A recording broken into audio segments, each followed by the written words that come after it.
Hey everyone, welcome back. So today I'm going to be doing my build guide on the Blade Vortex Occultist build.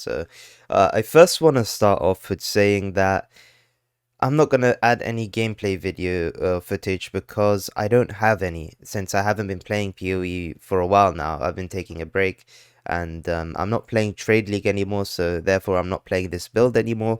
But I'm just going to go through the build still. If you guys want to see a bit of gameplay, it'll be at the other video linked in the description about the overview of the build, but it's not like, showing all the Conqueror kills and all that, but I can assure you it can do all the Conquerors and it can do Cyrus. I haven't tested it on Maven's invitations, and I'm really sorry for you guys who wanted to see gameplay footage. I just don't have the time, and because I'm not playing PoE right now. But I still want to make this guide because I think some people would still like to play this build, maybe as their last build of the league or something, because it is very expensive and it's something to put your currency into. So I'm going to be explaining the entire build.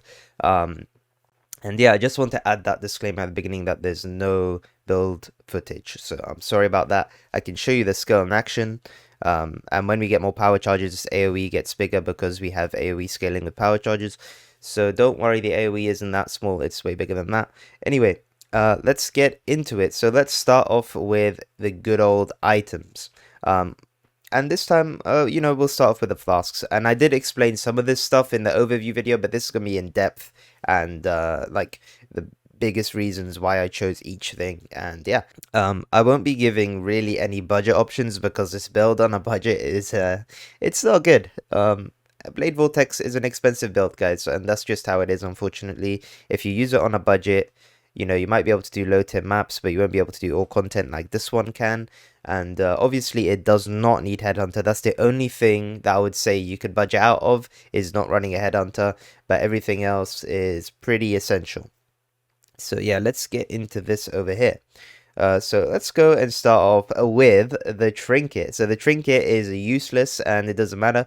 Now, the only reason you'd want a trinket is so you can use an incubator on it. So you have an extra incubation slot, right? So don't just get some random trinket. It doesn't matter unless you're running a lot of heist. Just get a random trinket and just throw an incubator on there, and it should be fine. Now, if you guys want to find out whether heist is profitable nowadays, I have made a couple of videos if you guys want to check them out as well. And yeah, you can see for yourselves whether it's profitable or not. So first of all, we have Taste of Hate. Now, Taste of Hate isn't like the most insane flask, but it's pretty damn good. So we're scaling physical damage on this build, and we're converting that physical damage. And if we get any as extra damage or as extra cold, because we're primarily doing cold damage, and we're converting all our damage into cold damage. And anything that says as extra cold damage or as extra X damage, like Fizz as extra, is really good for this build. Even if it's a different element, for example. If it says like Fizz as extra lightning, as an example, that's a good stat for us. So that's the type of thing we want to go for on damage if you want to scale your damage even more. And we do this with flasks because flasks have this really readily available. For example, Taste of Hate, and for another example, we have Adziri's Promise. Now, Adziri's Promise is even more insane. The reason is because it's giving Fizz as extra chaos and it's giving Elemental as extra chaos. That means we're getting like 35% of our damage as extra chaos because we're scaling both physical and elemental. So this flask is just huge damage. Now, when we're doing some mapping, some casual mapping, and you feel like you're getting chunked and you want to get that HP instantly, you want to switch out the Taste of Hate for a Cinder Swallow.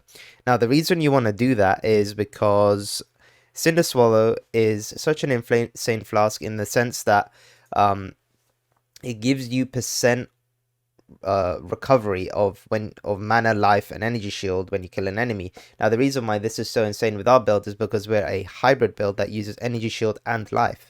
Now, when we use this flask, we instantly get this back, and it feels like we will never die, which is really, really cool.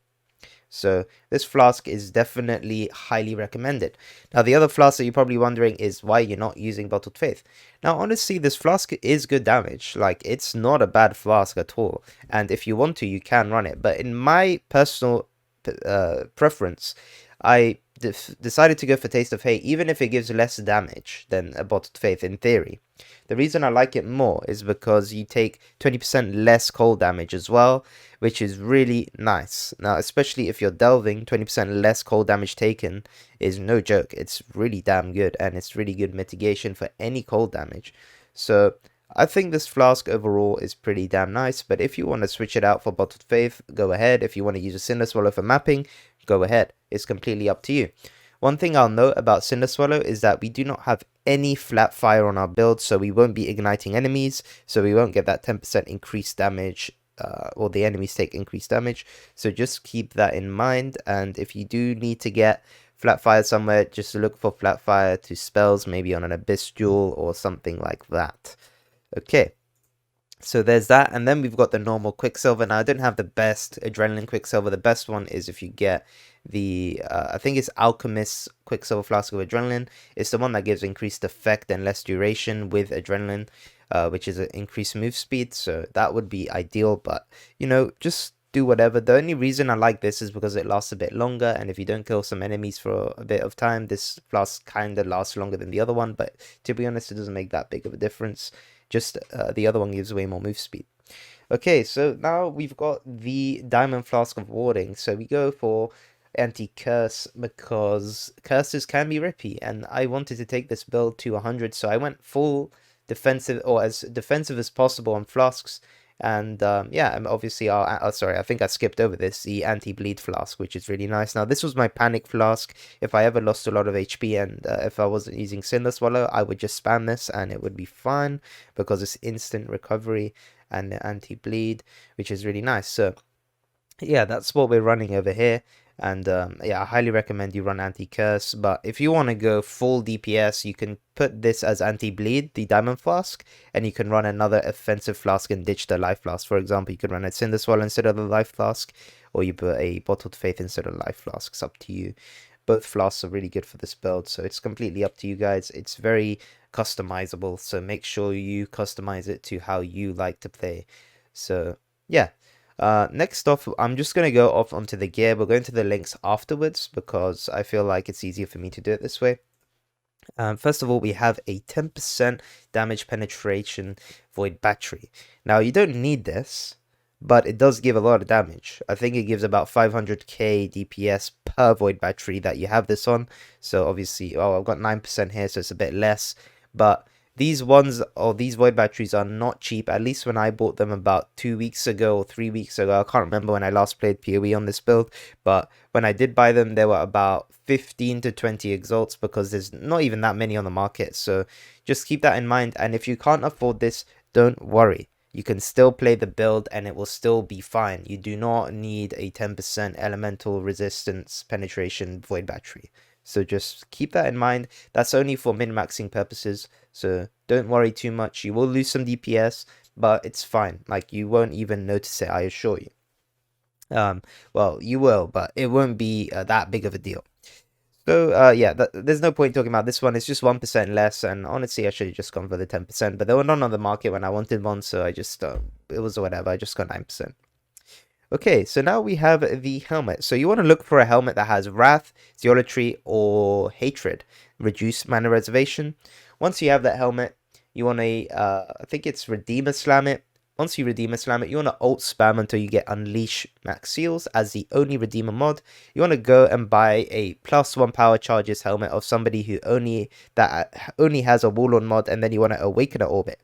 Once you Awaken an Orbit, you'll get something random, but you'll have the 2 mods that we need. Hopefully you'll get an empty prefix for life, and then hopefully you get empty suffix for augmenting crit for global crit multi.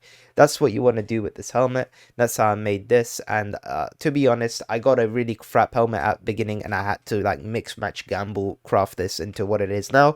I really needed resists because my resists have been a huge struggle with this build because I run so many like uniques, or like the rares that I need to run need to be specific, like this one need to have 2 important mods, so it's really hard to get resists.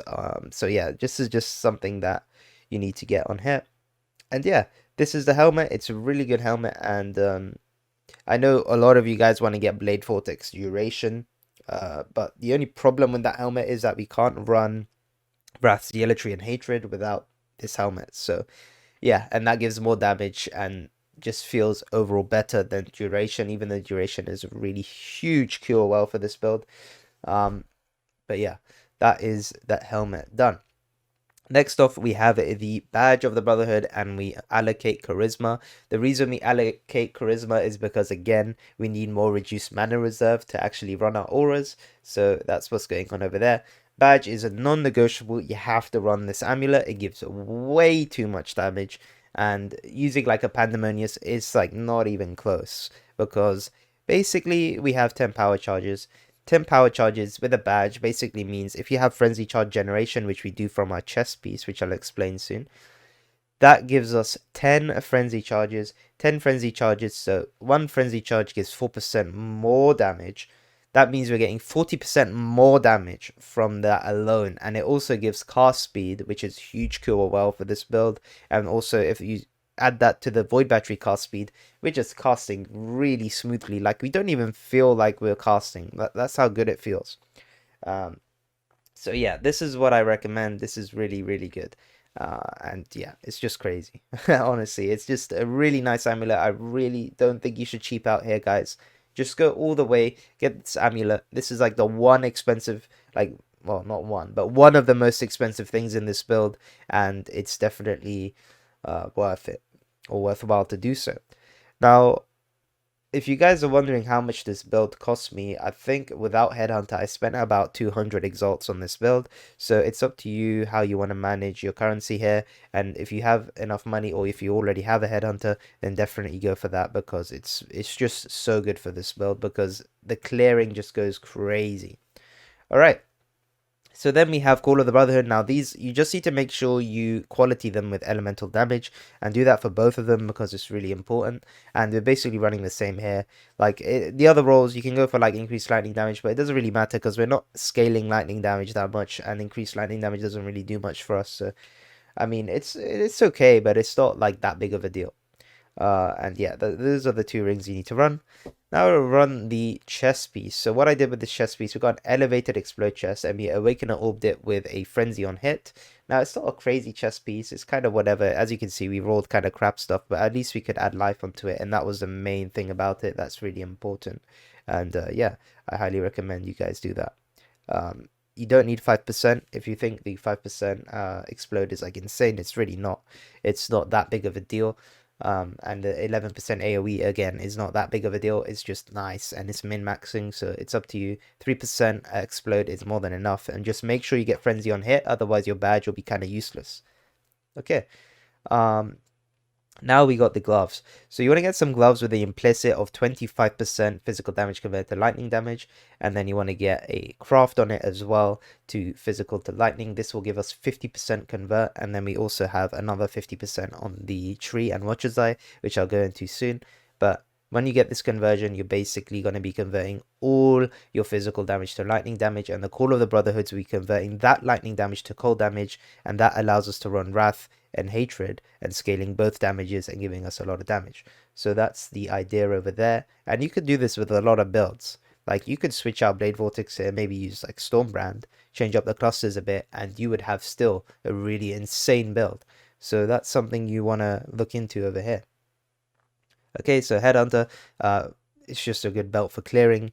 It doesn't do anything for bossing. Keep that in mind. You would definitely want to run a high attribute Stygian Vice with an Abyss Jewel as the optimal belt for this build. But this build, the reason I say high attribute is because if we take this out, you can see we are struggling a lot with strength and dex.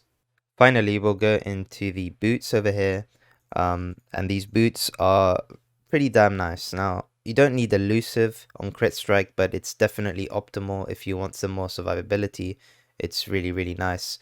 Now, what I did with these boots, as I said in the overview video, I found some Redeemer boots that had some life, resists, and 30 move speed. And then I looked for, I think it was an empty prefix. Yeah, an empty prefix with that search. And these boots were about 4 exalts. Now I think I got a really good deal on this, because all I had to do was augment critical, and it guaranteed elusive, because that's the only critical mod you can get on boots. So that's what I did with these boots, and it's much better to do it like this than buy the boots with all the stats and elusive, because these boots can go from like 20 to like even 50 exalts just for something like this, which may seem like it's kind of whatever compared to what you see nowadays with like 4 5 elevated modifiers, but these have, you know, kind of still very desirable things like lightning, fire reds, life, or a good life roll. And even I even got it with an empty suffix so I could craft something on it, you know, so just keep that in mind. And now we'll go over the ascendancy. So first of all, we take Malediction, and this one gives additional curse, increased effect of curses, and enemies you curse have Malediction, and this basically makes you take 10% reduced damage, and they take 10% increased damage. So it's just a good damage overall, and it's good survivability, and it gives additional curse, which gives us more damage because we run more curses in our... Oh wait, I didn't go through the gems.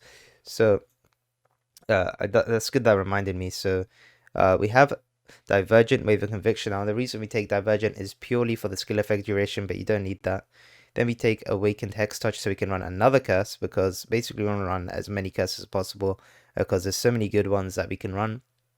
So overall in this build we're going to run 3 curses, and those 3 curses will be Ellie Weakness, Frostbite, and we also run Anomalous Assassin's Mark somewhere, and this is really good. As you can see, cursed enemies take 8% increased damage, which is really, really good. So Awakened Hex Touch, you need level 5 to get the additional curse, and you can see here we run just a normal Ellie Weakness and Frostbite because the alternate qualities aren't great. And make sure you get 20% as well if you want increased duration, and this one gives -5 Ellie res. So basically when we have to manual cast Wave of Conviction, but when we have our frenzy charges up, it's really smooth to do this. Like, it looks really clunky now, but once we have our frenzies up, it will just be really smooth cast rate. So yeah, this basically inflicts, first of all, the exposure, which is going to be -25 cold res, inflicts frostbite and Ellie weakness, and yeah, and then we have to also manual cast Assassin's Mark. Now, a lot of people aren't going to like this because a lot of people like the smooth, no button pressing cursing, but this is how I play the game. So I haven't got an automated way for Assassin's Mark, and you can't use Hex Touch with Assassin's Mark either. So because it's not technically a hex or whatever it's called, it's a mark, so you can't use marks and Hex Touch. Anyway, and we can't run an Assassin's Mark on hit ring because these rings are way too important. So that's just kind of how it is. And if you want max damage, that's what you have to do. And personally, because we're Blade Vortexing, we don't actually need to press anything for a while once we got our charges up.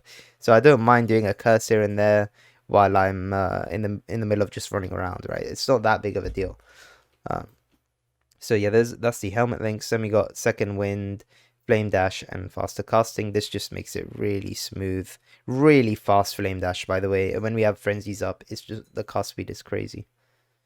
We have Immortal Call, cast when damage taken. We just run level 1, it doesn't really matter. Yeah, it's ideal to run a level 3 Immortal Call here because that's the max level you can go with a level 1 cast when damage taken support. So you take like 1% or 2% less damage taken. And we run increased duration on that because increased duration is really nice. And it will last a bit longer, the effects of taking less damage. Next up, we have the chest piece. So we have a 2123 Cold Blade Vortex. Now, this is really expensive.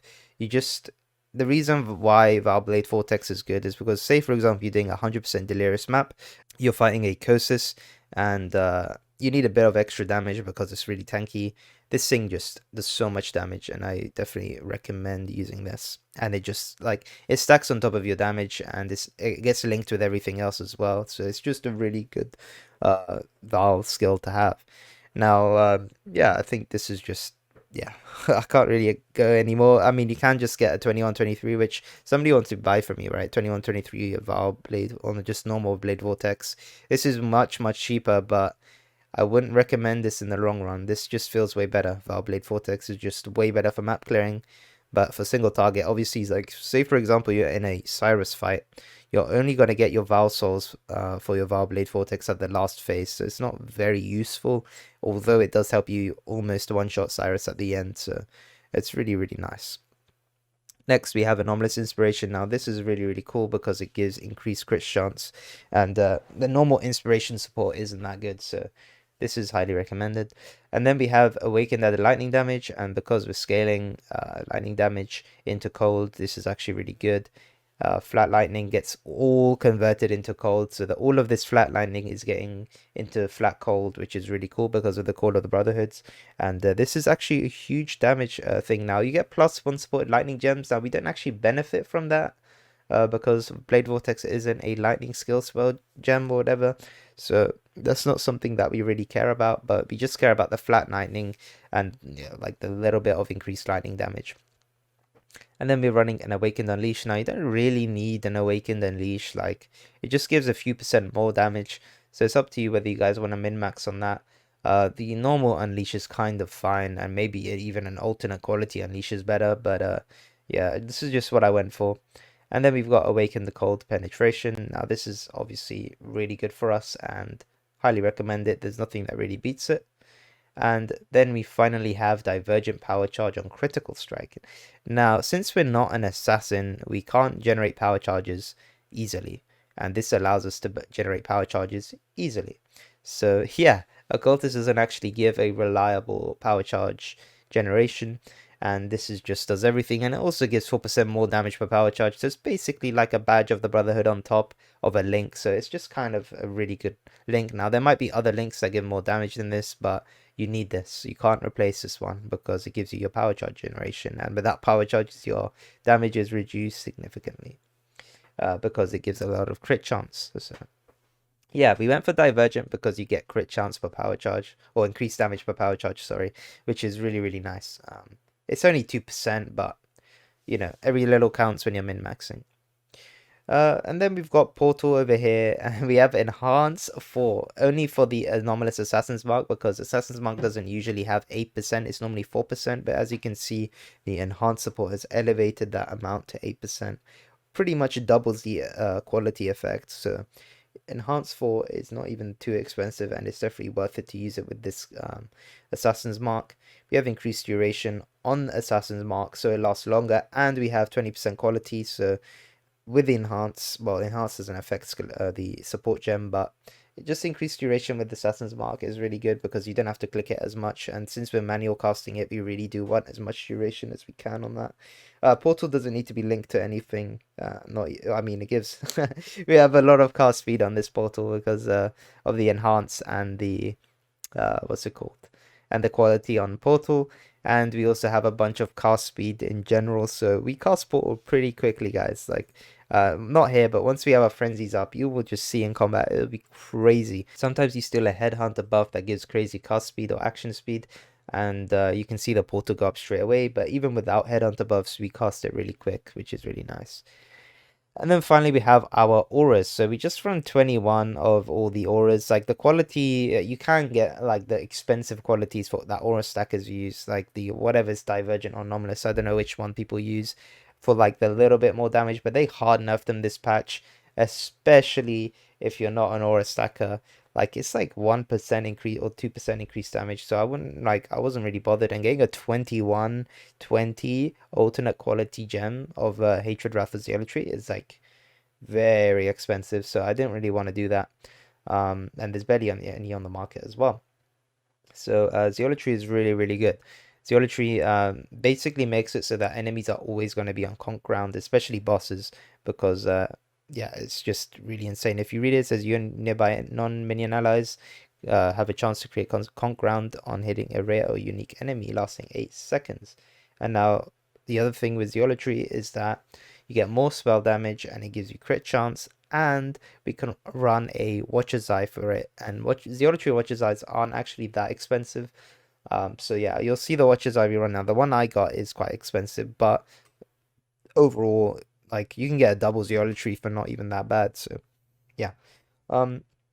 We need an Enlighten 4 as well. You can't run Enlighten 3, or if you can run Enlighten 3, it'll be like really low on mana, and it'll be uncomfortable for Flame Dash and Blade Vortexing, so I wouldn't recommend that. Just get Enlighten 4, it's definitely worth it, and you need to put it with all the auras.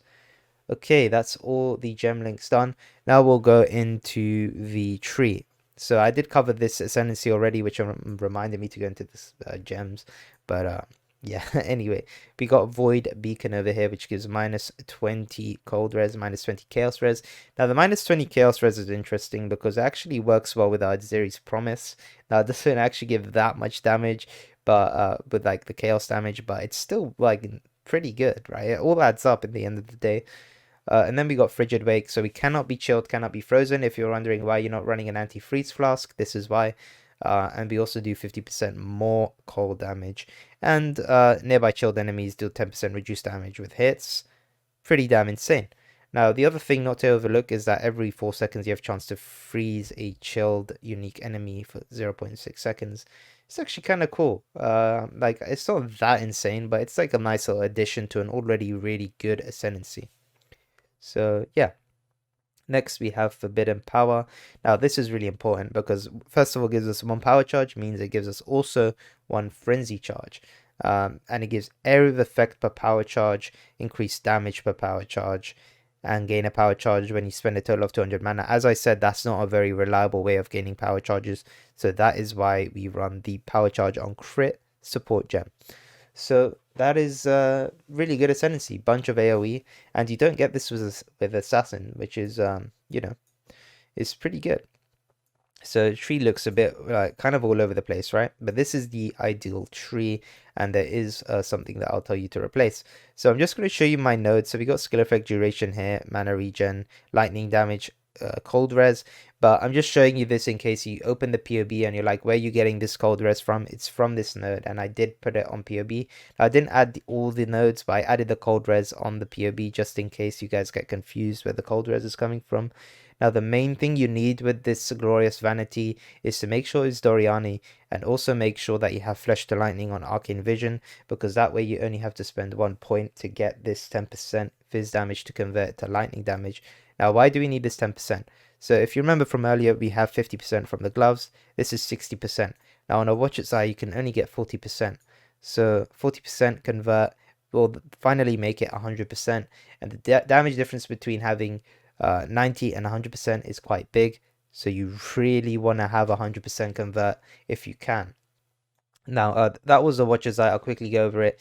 So the main thing you need out of every other stat, it doesn't matter, you need 40% physical damage converted to lightning damage while affected by Wrath. That's the only stat you need on a Watcher's Eye. If you want to go all the way or min-max more, you want to go for other damage stats while affected by other auras that you're using. So in this case, we have a double Wrath and a Zealotry, and this Watcher's Eye is very expensive, guys, like really expensive. Now, you don't need this. You just, as I said, need the physical damage converted to lightning damage on a max roll, right? So when you search for one, just click on the roll and it will only show max rolls, at least the ones that are available at the moment, and it will descend into ones that aren't max roll. So that's something that I need you guys to focus on when you're following this. This is quite important. Okay, obviously we take Corrupted Soul. Now this gives us a bunch of energy shield, 20% max life is extra maximum energy shield. As you can see, we have 2.3k ES, so effectively we have like what 6.6k HP EHP, which is really good. And obviously it's not like that good in boss fights, but in map clearing you're basically unkillable, and that's the only way I could reach 100. So I highly recommend you guys run that. Okay, so let's go up the tree. We'll take Throat Seeker for some damage. Now, drop Throat Seeker if you're not level 100. Just drop these 4 points for 96. From then on, you can drop like Influence. You can drop some HP, I guess, but it's gonna start to feel really bad. So, just if you're say you're level 96, just drop Throat Seeker and this extra Intelligence node, because that's like the thing that you're like kind of able to give up without it feeling too bad. Even though Throat Seeker gives a lot of damage, you know, that's just a sacrifice you have to make if you're not a level 100 character. Bandits obviously kill Alera. You don't want to have any extra skill points because everything is important, and we saw our reses out with gear. So yeah, let's go into this cluster over here. So we have a Doriani's Lesson. Now you need Doriani's Lesson because getting damage leech to his life is impossible on this build. Now with spells anyway without it. Now, obviously, we have Aziri's Promise, and that gives Leech. But I'm saying for a boss fight, say you get chunked, you have no HP pot left, this thing is going to save you, or it can save you from dying because you will leech the life back. So I highly recommend that you run this, but it's not absolutely essential if you want to not run bosses on this build. But for me, I was blasting maps, and I was also killing Cyrus over and over again. So for me, this was ideal, and I basically never died to anything, which was really nice. Next, we have Snowstorm. This node is nothing to underestimate. It is such an insane node. Gives a bunch of damage. Even though it's only 10%, lightning is extra cold damage. That is just a crazy stat to have because we're scaling lightning damage. We're scaling our fizz, and then we're putting that into lightning damage. Now, if we gain that lightning damage as extra cold, it is so good. Like, it's just so good. So I highly recommend you guys run that. It's really, really nice. And yeah, now we've got Blast Freeze over here. Now, Blast Freeze is a huge quality of life node. If you're running Delirious maps, it will freeze everything around you, and you never have to worry about any monsters touching you. So apart from like a Kosis or something. So I highly recommend that you run this. You basically, everything will be a joke in the game. Like for clear wise, like everything around you will just get insta killed and frozen if they don't get killed, which honestly they do because of the explode chest. Even rares just get one shot anyway, but this is just like nice security to free stuff off screen.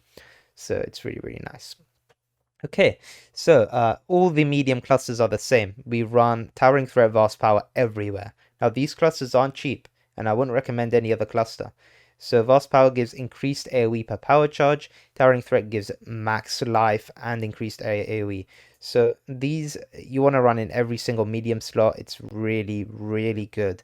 And I cannot stress it enough. This cluster is just core, it's just core for this build. It's way too good. And then we have Maelstrom Pause Viridian Jewel. So we're running these kind of jewels in every slot. Now, if you're struggling with resist, make sure you get some on your jewels. But we're running double multi jewels and dual wielding and global multi. This is really, really powerful jewels. Now, these jewels are about 5 to 8x each, depending on how many on the market. So those are the type of jewels you want. Max life, multi, and multi. Okay, you want to run that everywhere as much as possible, and run reses in some if you, and res in multi, and make sure you also get corrupted blood immunity. Now, corrupted blood on this build is essential. Now, the reason is because you clear crazy amounts, and you're going to get inflicted by corrupted blood countless times, like really regularly, and in a huge amount as well. Because the way corrupted blood is that the more stacks you have on you, the more damage you take.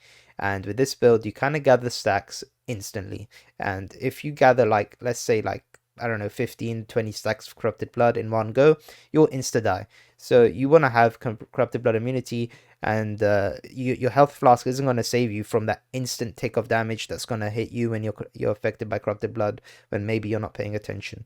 Unless you're permanently spamming your health flask, you need to have a corrupted blood jaw.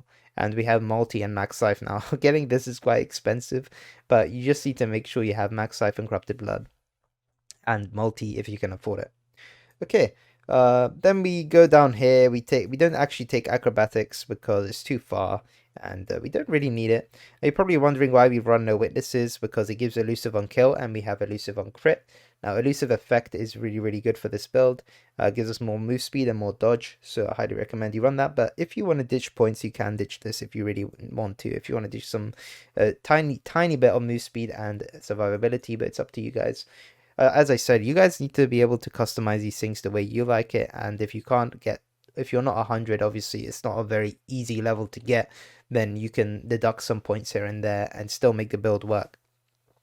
And obviously, now you take all the power charges on the tree, no matter what, it doesn't matter. You need to take all the power charges. It's core for this build. Obviously, we take this. Now, the reason we take Fangs of the Viper is because it gives a tiny bit of move speed. It gives increased fizz damage, which is good because we're converting it. And it also gives 20 dexterity, which we did need at the time. I don't know if we still need it, but we probably do. We can just go and get a regret orb over here. And let's see. how it goes. So if you get Rigor, yeah, we need 20, exactly 20 decks. So as you can see, we actually need that node quite badly. And I'd rather take that node than a 30 dex node, because this gives other stats like move speed and increased fizz damage. It's just better than a 30 dex node. But in the event you need 10 more dex for some reason because you didn't get it on your gear or something, just get it the 30 dex node instead of the Fangs of the Viper. And then we take life, and we take life here as well. We take the extra small point because it gives 6% here, and we definitely want 6% instead of like a 5%. It's just 1% more, but it's definitely worth doing that. We take these nodes over here for reduced mana reserved and increased effect of auras. Really, really powerful for this build, and we do scale a little bit of aura effect. Even though we're not an aura stack or anything of that sort, but we still scale a lot of aura effect. We take the small node as spell damage leached as energy shield. Now, as you can tell, we have Doriani's lessons for life leech, but we didn't consider energy leech. And this is our EHP, so we need to make sure we're able to leech this back in a boss fight. So that's why we take this small little node. And yeah, it's really good. Like, you need this node for sustaining your energy shield when you don't have Cinder Swallow. And I don't think this gives, this is only life. So this is essential node. Like, this isn't even as optional as Doriani's lesson. This is like essential. And this is our like cheat way of getting past the fact that we need ES Leech. It's just an easy 1-point node, and it's really good. We take this because we scale power charges, and it gives you stuff per power charge, multi per power charge, you know, crit per power charge, mana regen per power charge. And this is sustaining this node. Like, this 8% mana regen per power charge actually makes using our spells smooth, because we have 10 power charges, we have 80% increased mana regen, and that actually kind of does it for us. You know, and also we get mana regen through the Call of the Brotherhood. So when you add all that mana regen up, we're actually really smooth. We don't have to worry about mana at all. We'll never run out. Unless we run like a no regen map, we're fine. So don't run no regen maps, because it's not a good time. I will guarantee you guys that. Alright, so we have another cluster over here with widespread destruction. Not like that insane. Like, you actually want to replace this or with blanketed snow, unless you want the AoE. In that case, if you want some AoE like widespread destruction and blanketed snow, then you want to go for one that has Vengeful Commander, widespread destruction, and blanketed snow over here, and then ditch 2 points and put them over here. Blanketed snow gives 10% gold pen, insane notable, nothing to be overlooked. And if you guys want some more damage, that's something you can do. But that jewel, I will assure you, is very expensive and hard to make, because blanketed snow is weighted really, really low. So yeah, we go for this arcane potency for the multi and crit chance for spells. We take all of this mana reduced, mana reserved, and aura scaling. Very, very important to run all the auras. Take some life, gives a bit of chaos res as well. And then we have the Unnatural Instinct over here. Now, the reason we run this, and you don't actually need to run this, but as you can see, it gives 17 strength that we need over here. And it also gives us increased LE damage as well. It gives us some life as well. Like, it's just quite good, to be honest with you. So you don't need to run this, but, you know, it's just so nice. You could probably, if you want to maximize damage, you could ditch this, get like a 30 strength node or something, or get it on your gear. And then what you can do is run a Transcendent Mind or Spirit, whatever the red one is, the Transcendent red one. You can run that, and it'll give you multiplier per unallocated strength in radius, which would be crazy. I think it gives like 50 crit multi or something crazy like that. Or maybe not 50, probably around 30. And yeah, that will give a lot of damage too, like a Throat Seeker's worth. So yeah, let's that's pretty much the build guide over here. I'm really sorry that there was no gameplay videos of the build. I'm really, really sorry about that. It's just that I'm not really playing PoE at the moment, so it feels like I'm not just going to start loading up maps and get loads of footage for a build that I'm not even playing anymore. So yeah, my bad for not getting those clips when I was actually playing the build, but I was so like, I don't know, I was like grinding too hard, and I kind of burnt out, so that's why that happened. But yeah, we hit 100. I hit my goals for the league, and I actually am thinking about playing as a Surf, as I said. I'm currently doing a Toxic Rain Trickster on there, but I'm not sure if I'm going to carry on. I'll let you guys know. So yeah, thank you guys so much for watching. If you made it this far, please like and subscribe and all that. And let me know if you have any questions about the build and I will answer them. And I'll see you guys in the next one. Bye-bye.